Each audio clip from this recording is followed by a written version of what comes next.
नमस्कार दोस्तों, जय श्री राम, जय माता सीता की। दोस्तों आप सभी का स्वागत है हमारी आज की इस वीडियो में। दोस्तों श्री राम के विराजमान होने की तारीख नजदीक आती जा रही है और जैसे जैसे वो तारीख नजदीक आ रही है वैसे वैसे अयोध्या में चमत्कार बढ़ते जा रहे हैं। जैसे कि दोस्तों जामवंत अपनी सेना के साथ अयोध्या के रास्ते चल दिए हैं, वहीं जटायु अपनी सेना के साथ अयोध्या पहुंच गए हैं।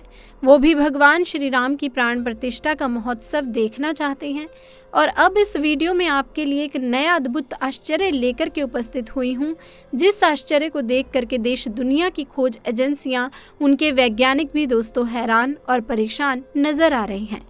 उनकी साइंस का कोई भी फैक्ट, कोई भी सिद्धांत इस चीज को समझने में असफल है कि कई लाखों साल पहले जीवित जामवंत जी की सेना भगवान श्री राम का दर्शन करने के लिए अयोध्या पहुंच चुकी है। दोस्तों आपको जान करके बड़ा आश्चर्य होगा, आप कहेंगे कि ऐसा कैसे हो सकता है। तो मैं कह रही हूँ वो बिल्कुल दोस्तों सत्य है। अयोध्या में 22 जनवरी के महोत्सव को देखने के लिए जामवंत की सेना पहुंच चुकी है। रीछ अर्थात भालू राज जामवंत नाम तो आपने सुना होगा, बड़ा परिचित सा नाम है। दोस्तों भगवान श्री राम का जब जन्म हुआ तो जामवंत जी ने उनकी सेवा भरपूर की थी। जामवंत जी भगवान श्री राम के लीगल एडवाइजर के रूप में जाने जाते हैं, कानूनी सलाहकार के रूप में जाने जाते हैं। जामवंत का उन गिने चुने मंत्रियों में स्थान है जो भगवान श्री राम को समय समय पर सुझाव दिया करते थे और भगवान राम उनकी मानते भी थे।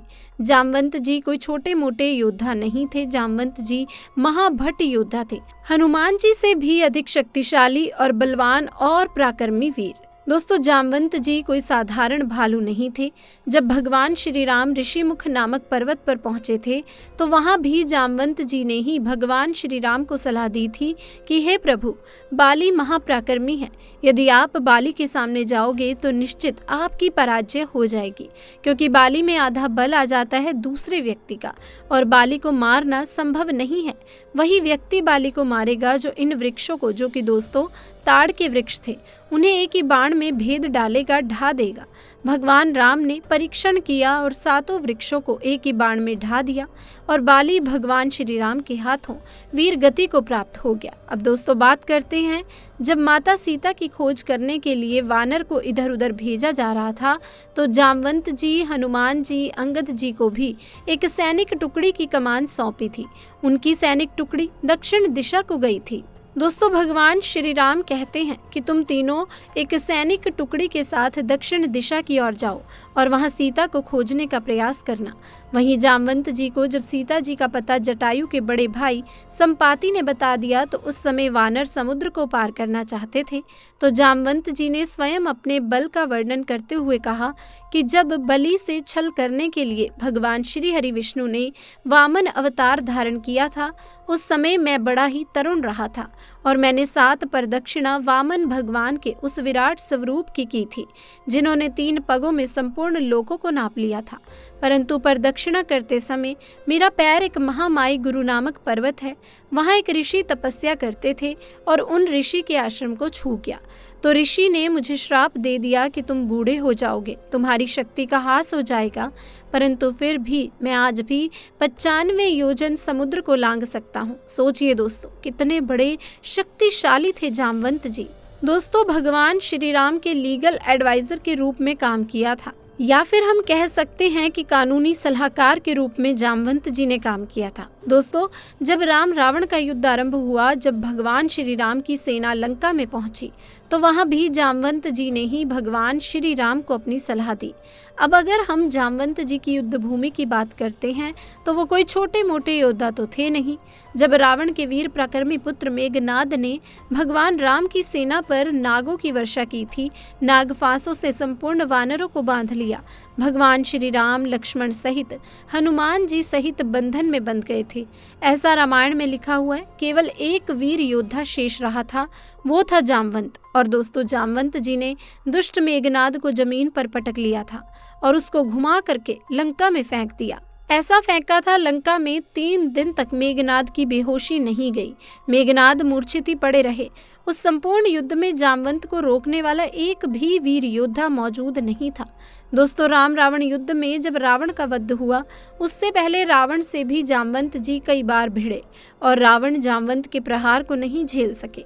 यहाँ तक कि कुंभकर्ण से भी जामवंत जी के भिड़ने का वर्णन लिखा हुआ है, परंतु कुंभकर्ण भी जामवंत को मूर्छित नहीं कर पाए। जामवंत भगवान श्री राम को हर समय सलाह देते रहे और उसी की सलाह पर चलकर कि भगवान श्री राम ने लंका को विजित किया था। तो दोस्तों, ऐसे महान योद्धा थे जामवंत जी। दोस्तों, जामवंत जी के बारे में कहा जाता है कि जब भगवान श्री राम अपने परम धाम को गए, सरयू के तट पर जल समाधि में मग्न होकर के अपने चतुर्भुजी रूप में आए, उस समय जामवंत जी से कहा था कि तुम लंबी आयु तक जीवित रहोगे, लेकिन उनका काल निश्चित नहीं किया। कहीं कहीं द्वापर के अंत तक का वर्णन भी मिलता है और द्वापर में भी जो भगवान श्री कृष्ण का जन्म हुआ तो वहाँ भी जामवंत का वर्णन आता है। भगवान श्री राम ने जामवंत को वरदान दिया था, क्योंकि उन्होंने खुद भगवान श्री राम से वरदान मांगा था कि प्रभु, मुझे आज तक कोई युद्ध में हरा नहीं पाया, पराजित नहीं कर पाया, मुझे युद्ध चाहिए।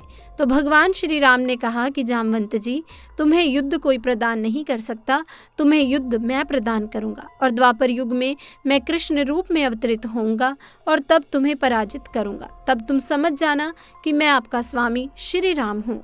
जामवंत जी ने पूरे युग इंतजार किया और गुजरात के आसपास के क्षेत्र में जामवंत जी की गुफा है, वहाँ एक पुत्री के साथ रहते थे।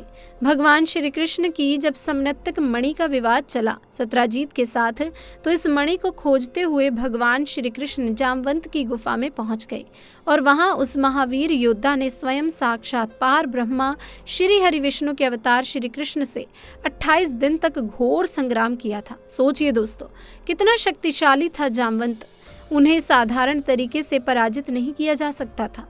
फिर वो 28 दिन बाद अपने प्रभु को पहचान गए और वहां अपनी पुत्री का वर्ण भगवान श्री कृष्ण के साथ कर दिया, जिसका नाम जामवंती वर्णित है, और स्वयं तपस्या के लिए चले गए थे।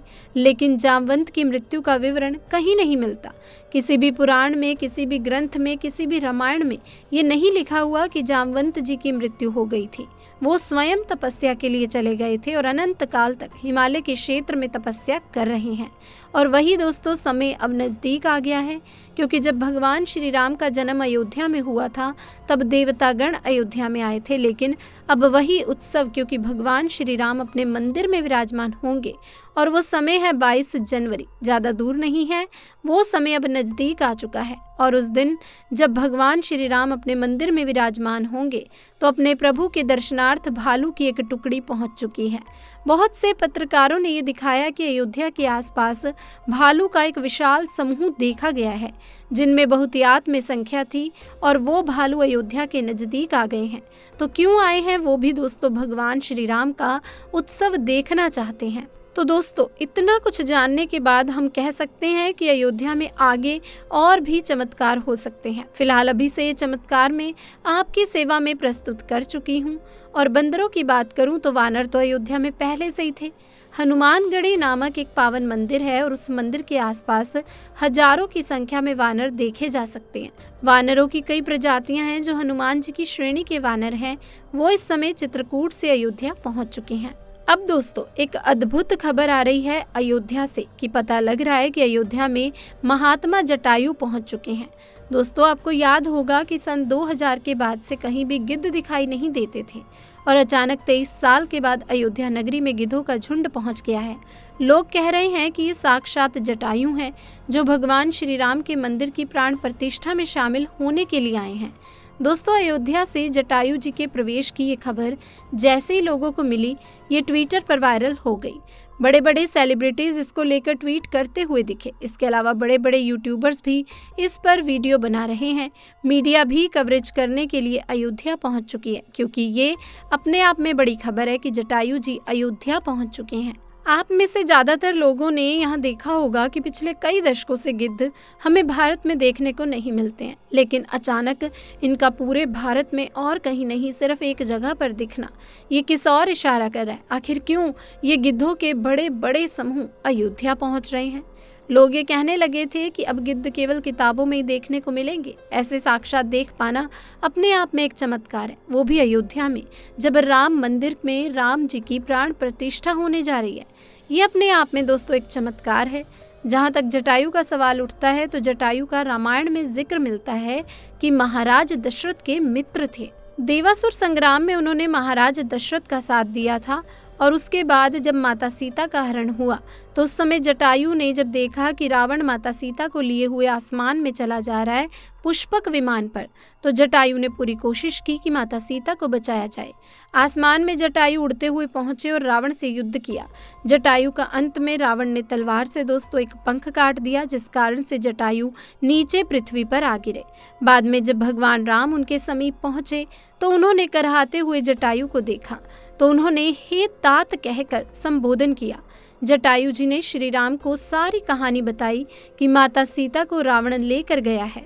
भगवान राम ने ये भी कहा कि हम आपको अमर कर देते हैं, लेकिन जटायु जी ने कहा कि नहीं, मुझे अमरता नहीं चाहिए, मुझे ऐसा समय दोबारा नहीं मिलेगा। अभी आप हमारे सामने हैं, मैं कितना भाग्यवान हूँ कि आपके हाथ में, आपके सामने हमारे प्राण निकल रहे हैं। अगर मैं अमर हो गया तो दोबारा ऐसा समय मुझे नहीं मिलेगा। जब जटायु जी ने प्राण त्यागे, भगवान राम ने अपने पिता की तरह ही उनका अंतिम संस्कार किया था। तो आज लोगों को यह आश्चर्य हो रहा है कि जो गिद्ध लुप्त हो चुके थे, यहाँ तक कि सरकारी दस्तावेजों में दर्ज किया जा चुका था कि गिद्ध एक लुप्त प्रजाति है, लेकिन अचानक से 23 साल के बाद अयोध्या में प्रकट होना जटायु का, ये बहुत बड़ी बात है और किसी चमत्कार से कम नहीं है। अयोध्यावासी भी ऐसा मान रहे हैं, यानी कि जिस प्रजाति के बारे में ये दुनिया ये मान बैठी है कि ये प्रजाति अब दुनिया में एग्जिस्ट ही नहीं करती, लेकिन भगवान श्री राम की महिमा ऐसी है कि जैसे मंदिर की प्राण प्रतिष्ठा की शुभ घड़ी आई, न जाने कहां से जटायु महाराज स्वयं साक्षात अयोध्या में प्रकट हो गए। इस पर रामायण में भी लिखा गया है कि हरि अनंत, हरि कथा अनंता, कहीं सुनी बहुविधि सब संता, यानी कि भगवान की महिमा अनंत है। उसको ये क्या, सरकार क्या, दुनिया क्या, वैज्ञानिक कोई नहीं जान सकता। आज जटायु जी का अयोध्या में आना ये वैज्ञानिकों को भी चुनौती देता है, उन नास्तिकों को भी चुनौती देता है और भारत में कन्वर्टेड हो चुके उन कट्टरपंथियों को भी चुनौती देता है जो ये कह रहे हैं कि भगवान श्री राम का मंदिर हम एक न एक दिन गिरा देंगे जब हमारी सत्ता आएगी। अरे मूर्खों, जब स्वयं 33 कोटि देवी देवता, सूर्य, नाग, किन्नर, यक्ष, गंधर्व भगवान श्री राम के इस मंदिर की रक्षा का प्रण ले चुके हैं, तो तुम क्या, तुम्हारी आने वाली 1000 पीढ़ियां भी इस मंदिर का कुछ नहीं बिगाड़ सकती। तो दोस्तों 22 जनवरी को प्रभु राम अपने भव्य महल में विराजमान होंगे। इस खास दिन पर रामलला को विशेष भोग अर्पित किया जाएगा। इसमें उनके ननिहाल छत्तीसगढ़ से 3000 क्विंटल चावल भी शामिल होंगे। रामलला को सुबह से शाम तक 3 बार भोग लगाया जाता है। सुबह बाल भोग, दोपहर राजभोग, तो शाम को संध्या भोग लगाया जाता है। चूंकि यह रामलला बालक स्वरूप में विराजमान है, इसीलिए मानव की तरह ही उनकी देखभाल की जाती है।